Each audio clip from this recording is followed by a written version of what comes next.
good national bill. Ka karanga hau kia Jan Logie.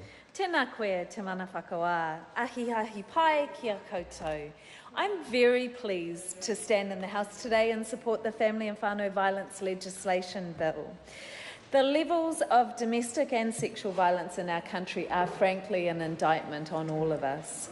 Every year, over 500,000 New Zealanders are directly affected by family and sexual violence, including over 120,000 children. And behind every one of these numbers is a human story, the story of someone just like us, or indeed one of us. The dynamics and circumstances may vary, but this blight affects people of every socioeconomic class, age, ability and gender. A survey released by Women's Refuge yesterday showed a high prevalence of suicidality and self-harm amongst victims, and this mirrors international findings. And in the words of Dr. Ange Jury, the head of the Women's Refuge, she said, quote, "If you think about the experience of being abused by a partner, someone who is supposed to love you and care for you, the obvious potential for at least severe depression is really, really clear. We cannot continue to accept such high levels of violence. We must ensure family violence becomes an absolute aberration rather than something that is commonplace as it is now. This legislation is an important step, a mix of relatively simple updates and clarifications of the law and more transformative fundamental changes. And I would like to acknowledge the Honourable Amy Adams, the previous Minister of Justice, for her work developing this legislation and putting family violence back on the political table and getting to some pretty fundamental, gnarly problems with this legislation. And as previous national members have been indicating a real sense of wanting to get to the detail and the importance of action, I'd like to indicate that I look forward to working with them in the not-too-distant future on that program of work.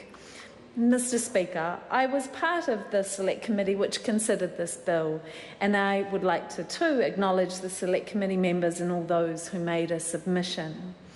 The Greens have always supported this legislation, but at the time when this was reported back, I did note my concern that the response was not proportionate necessarily to the size or the complexity of the problem. So I do want to thank Minister Little and this government for seeing the value of this legislation and also recognising that we need to do more around this. This government has created my position to integrate our response across government to ensure that this remains a priority.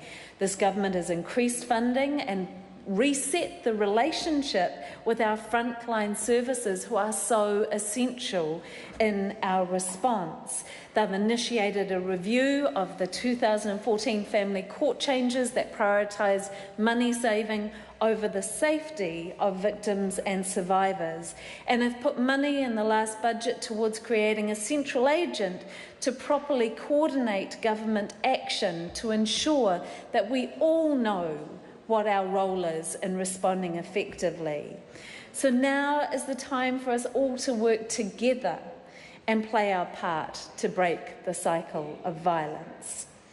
The Family Violence Death Review Committee noted in their 5th report that we have a family violence system in name only.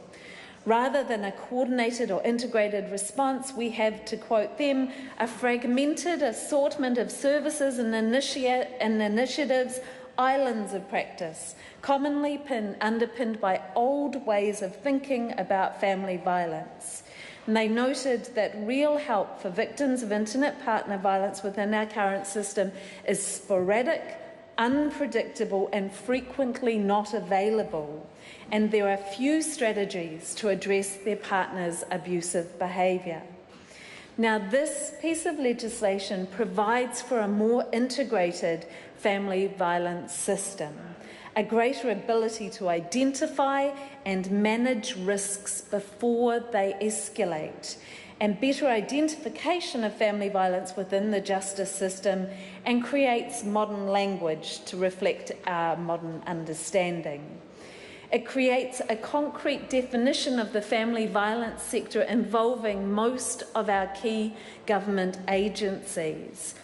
And it enables, by order in council, the development of codes of practice right across that family violence sector to ensure that everyone's practice is informed by best evidence. That is truly potentially transformative. It gives us a framework to ensure best practice and consistency, recognising the complex and cross-cutting nature of family violence. It is a government priority to address and ultimately, I hope, end family and sexual violence. This bill shifts our response from the bottom of the cliff, adding early intervention as a core role in the response of family violence into the principles of the Act, and acknowledging that we need to identify and manage risks wherever possible. Early intervention interrupts and disrupts what we know as a pattern of behaviour. So a key provision in this legislation is the ability to obtain a risk and needs assessment when a police safety order is issued. A PSO, police safety order, can be the first point at which a potentially violent relationship is registered with police. And it's a critical opportunity to assess the situation and determine what support is required for both the victim and the perpetrator. Thorough risk assessments are necessary to ensure the safety of victims, and we haven't had them in place before. Needs assessments help us support victims and remove barriers in the way of perpetrators changing their behaviour. A PSO with this legislation will be able to be issued alongside an arrest, which will strengthen our response in cases where there may not eventually be enough evidence to proceed to prosecution. There's no intention for PSOs to be used instead of charges where there is evidence of family violence. But this ensures that no matter what happens, there are pathways for supporting people to stop using violence, rather than just leaving us with a blunt choice between prosecution or total inaction. This bill also creates new long-awaited family violence offences, non-fatal strangulation, which is a serious act to gain power and control over a victim, which has significantly indicated a higher risk for suicide. It also creates assault on a person in a family relationship alongside male assaults female, acknowledging other forms of family violence while continuing to recognise the gendered violence within and outside of family relationships. And we've heard particular challenges of women in ethnic communities and people with disabilities when it comes to engaging with services and feeling as if their needs are covered by the legislation. And this bill strengthens our response for people with disabilities and people from migrant communities by the clarification that their needs are covered by this legislation when in practice they haven't been for far too long.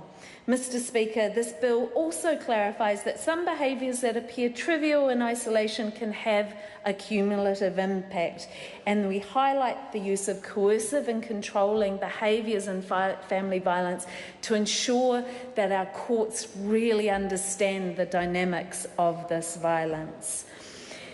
And there is much, much more that it does. And I am looking forward to, in my role as Parliamentary Under-Secretary, to overseeing the implementation of this to ensure that we get really strong, consistent practice so that every victim is supported to safety and every person who uses violence is given the absolute opportunity to change their behaviour and to be they are held to account for their violence.